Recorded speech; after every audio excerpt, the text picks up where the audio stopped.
Shalom Sobat Kudus, bertemu kembali dengan saya Kersogo di channel ini. Bagaimana kabar kita semuanya? Semoga saudara-saudara sekalian yang sedang menyaksikan video ini tetap sehat-sehat saja. Amin. Ya, teman-teman yang dikasih Tuhan, di kesempatan ini saya akan mengajak kita menyaksikan satu cuplikan video dari seorang wanita yang berhijab. Dia menjawab pertanyaan dari netizen di TikTok, apakah perbedaan antara Isa dan juga Yesus? Mungkin di antara saudara sudah tahu jawabannya, tetapi paling tidak dengan kita mendengarkan video dari wanita yang berhijab ini dengan jawaban yang sangat luar biasa, pemahaman kita akan perbedaan antara Isa dan Yesus itu makin banyak.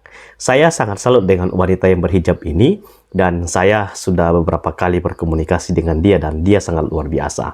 Nah, kita akan mendengarkan cuplikan videonya. Langsung saja kita dengarkan bersama-sama.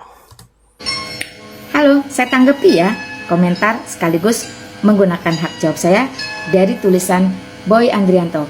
Kalau memang beda, jelaskan perbedaannya di mana. Jangan asal bicara, menurut lo aja. Thank you ya bro. Padahal kalau bro perhatikan sudah banyak VT juga room live yang membahas pertanyaan masif ini yang seperti kaset rusak diputar-putar-putar. Tapi nggak apa-apa lah, karena tanya saya tetap jawab. Tenang aja. Pertama-tama, Tuhan Yesus Kristus itu datang ke dunia menggenapi nubuatan para nabi. Nah, kalau Isamu, saya nggak tahu. Yang kedua, kehadirannya dikabarkan oleh malaikat terang atau Gabriel kepada perawan Maria. Kalau Isamu, saya tidak tahu. Prosesnya, Roh Kudus itu menaungi perawan Maria atau Bunda Maria, wanita yang kudus suci itu, sehingga dia mengandung bayi kudus. Jadi tidak disentuh, apalagi ditiup-tiup di farjanya. Nah, Isamu, saya nggak tahu.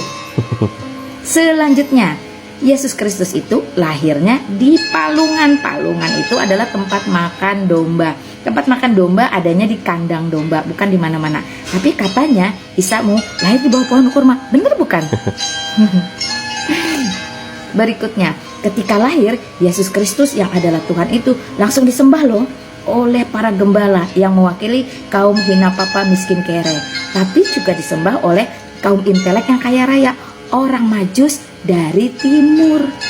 Kalau Isamu, saya tidak tahu. Berikutnya yang paling penting adalah Tuhan Yesus Kristus datang ke dunia itu memiliki misi yang jelas, yaitu mengorbankan dirinya sebagai anak domba Allah dengan karya agungnya di atas kayu salib.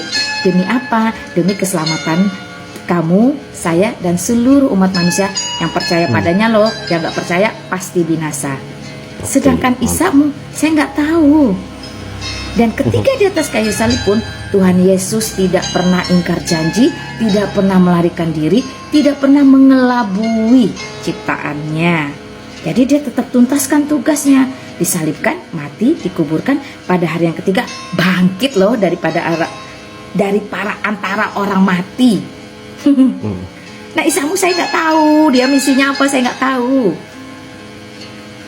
Tenggang waktunya juga jauh. Maryam itu saudaranya Harun, berarti hidup di zaman Musa. Nah, kalau Maria itu tidak, jauh sekali. Dia ada di zaman Herodes. Raja Herodes itu bisa kamu cek sejarahnya. Karena itu teman-teman, kembali lagi, narasi tanpa histori adalah fiksi. Sedangkan Alkitab atau Tuhan Yesus Kristus bisa kamu cek sejarahnya. Oke, teman-teman yang dikasih Tuhan, demikianlah cuplikan video yang sangat luar biasa dari seorang wanita yang berhijab ini. Jadi di sini dia menjawab pertanyaan netizen terkait dengan antara Isa dan juga Yesus. Semua jawaban yang sudah diberikan oleh wanita ini adalah jawaban yang sangat dapat dipertanggungjawabkan karena memang itulah perbedaan antara Isa dan Yesus. Jadi kekristenan, kita percaya bahwa dengan apa yang dipaparkan oleh wanita ini, kita mempercayai bahwa sejarah antara Yesus dan Isa itu berbeda. Buktinya salah satu yang paling menonjol adalah waktu Yesus disalibkan, ya, dia mati lalu dikuburkan dan bangkit pada hari yang ketiga. Sementara Isa yang ada di dalam kitab mereka yang digambarkan, Isa itu tidak mati tapi diserupakan oleh orang. Dan yang anehnya lagi adalah yang menyerupakan itu pun tidak jelas apakah Yudas apakah Thomas dan lain sebagainya. Jadi tidak jelas siapa yang menyerupai Yesus Kristus. Dan jelaslah saya mau beritahukan kepada kita bahwa Isa dan Yesus itu tidak sama.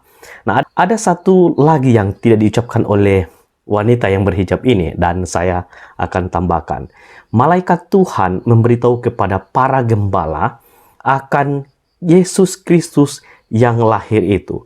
Malaikat memberitahu para gembala dengan sebutan, hari ini telah lahir bagimu juru selamat, yaitu Kristus Tuhan di kota Daud. Itu ada tertulis di dalam Lukas pasal 2 ayat yang ke-11. Anda bisa mencari tahu kebenaran ini di dalam Alkitab, dan bahkan fakta-fakta di dalam sejarah membuktikan bahwa Yesus adalah Tuhan. Saya lebih percaya apa yang dikatakan oleh Alkitab, apalagi malaikat Tuhan yang berbicara kepada para gembala, memberitahu bahwa yang lahir itu adalah Tuhan. Yesus Kristus, dia adalah Tuhan, Raja di atas segala raja. Anda bisa baca dalam Matius ya, di situ dia menjelaskan siapa Yesus Kristus itu. Yesus Kristus adalah Mesias, Anak Allah, dialah yang akan menyelamatkan manusia dari dosa mereka.